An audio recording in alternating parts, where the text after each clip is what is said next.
For a very long time, Busch Gardens Williamsburg in Virginia was criticized by coaster fans for lacking a true standout roller coaster. The park had built plenty of impressive thrill rides over the course of its history, and while pretty much all these were very well received, they were still missing that one elite attraction that could be widely agreed upon as the park's very best. That would all change with the addition of the mighty Pantheon in 2022, nearly 50 years after the park's debut. Jutting high into the sky with larger-than-life elements, this Intamin multi-launch coaster is a spectacle both on and off-ride. And after getting numerous rides across the train, I've developed a good feel for it, and I'm here to walk you through exactly what to expect when you go out to ride it. Welcome to CLT Coasters. My name is Josh, and this is my complete review of Pantheon.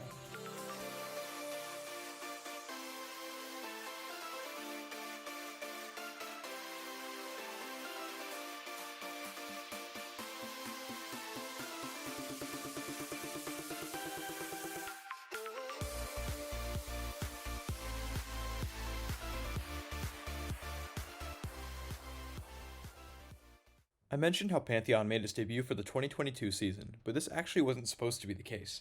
The coaster was originally announced way back in 2019, with its opening slated for 2020. Unfortunately, as with most of the SeaWorld chain's investments that year, Pantheon's grand opening was heavily delayed due to the COVID-19 pandemic. It wasn't long before the opening date was pushed back to 2021, and just when it looked like the park may finally get it up and running, that date was moved once again to 2022. Thankfully, this 2022 opening ended up happening, and by March 25th of that year, Pantheon was sending its first public riders.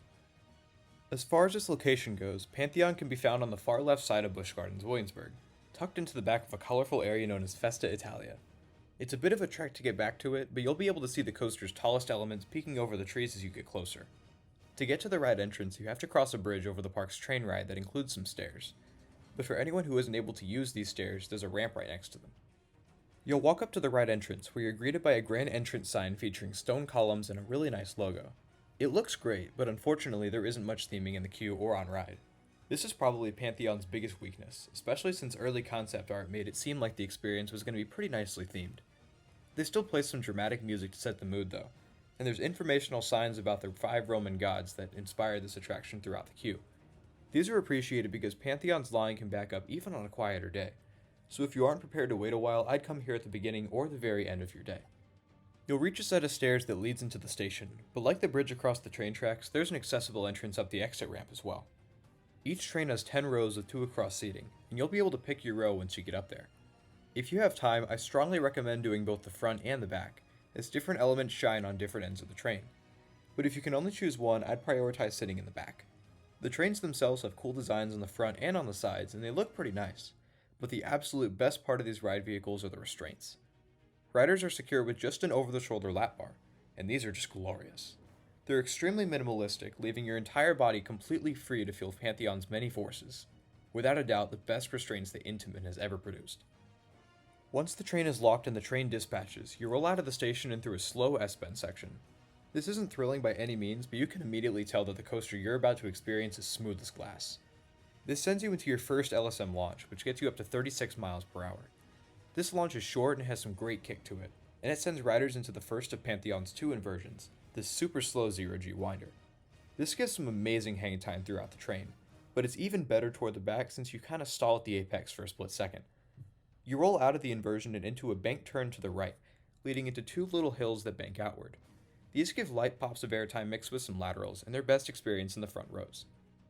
Next comes the ride's signature swing launch sequence, which begins with a second launch up to 50 miles per hour.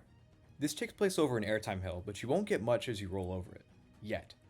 The train climbs partway up a huge top hat before stalling out and rolling back toward the launch track. From here on out, Pantheon goes all out until the very end. You'll launch for a third time in reverse, getting up to 61 miles per hour, and insanity ensues halfway down the launch track. Remember that little hill from earlier? You fly over it again backward, but this time everyone gets chucked out of their seats with a powerful burst of ejector airtime. This may be the single best moment on Pantheon. It can and will catch you off guard the very first time you ride. Riders then pull up into a 17-story tall vertical spike, where you'll stare directly at the ground as you climb higher. This doesn't give airtime per se, but you will get a few seconds of sustained weightlessness. You drop back down and into the ride's 4th and final launch, boosting riders up to 67 miles per hour and sending them over that little airtime hill once again. This gives yet another strong pop of ejector as you careen towards the ride's top hat, and this time you have enough speed to fly up to the apex. This takes you to the ride's max height of 178 feet, and those sitting up front will get some great sustained airtime as they crest the top hat. Then you plummet 18 stories down a beyond vertical drop on the other side, with the steepest angle being at 95 degrees. Back row riders get flung out of their seats as they get whipped over, but those up front will still get some decent airtime on this drop. At the bottom, you hit your top speed of 73 miles per hour, tying Pantheon with Apollo's Chariot for the fastest coaster at Busch Gardens Williamsburg. The pullout from this drop and the subsequent turn to the right produce the strongest positive G-forces on the ride, which contrasts the abundance of negative Gs nicely. The negative Gs come back as you fly up and over the next element, which is a giant Outer Bank airtime hill. This gives some incredible floater airtime throughout the train, and it's made even better by that bank to the left. This leads into yet another right-hand turn, which rotates the train into the second and final inversion, an incredibly long 0G stall. This is one of the best stalls out there. It has some amazing speed, but it's still brimming with hang time, and both its entry and exit are super whippy. After this comes a left-hand turn underneath the top hat, where you encounter this terrifying near miss with a support. Prepare to instinctively pull your hands down if you have them up in the air. You then wiggle through this little S-bend, which has some great snap, before rushing over one final off-axis hill, which has some decent floater airtime, before sliding to a stop on the final brake run. Pantheon stretches 3,328 feet long, but the swing launch allows it to cover even more track than that, making for a longer and far more satisfying ride experience. As I alluded to earlier, Pantheon is an incredibly comfortable ride for three main reasons. One, the track work is incredibly smooth, and you'll feel like you're gliding on air from beginning to end. Two, the trains and restraints are super comfortable, and you'll be able to feel everything even if you get stapled, which, I won't lie, is pretty common at this park. And three, aside from the top hat pullout, there aren't a ton of sustained positive Gs on this attraction.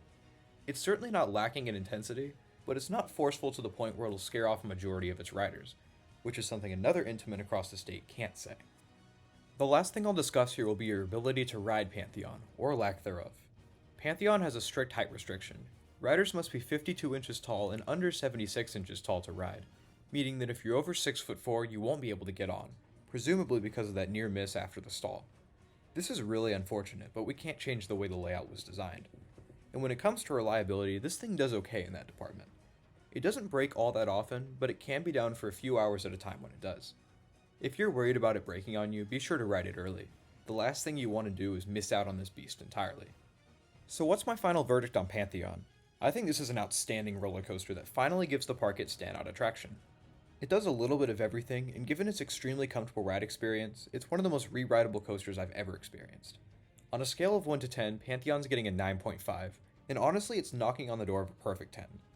Maybe it's an element or two away from being a best of the best attraction, but I still love every single ride I get on this. I really hope we see more of these Intamin multi-launch coasters continue to be built stateside, because this model is so versatile and beautifully designed. It was certainly a perfect fit at this incredible park. So those are my complete thoughts on Pantheon, Busch Gardens Williamsburg's signature Intamin launch coaster.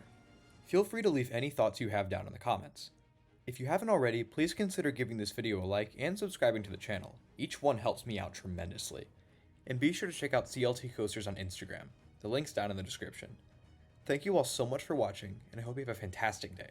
Take care, everybody.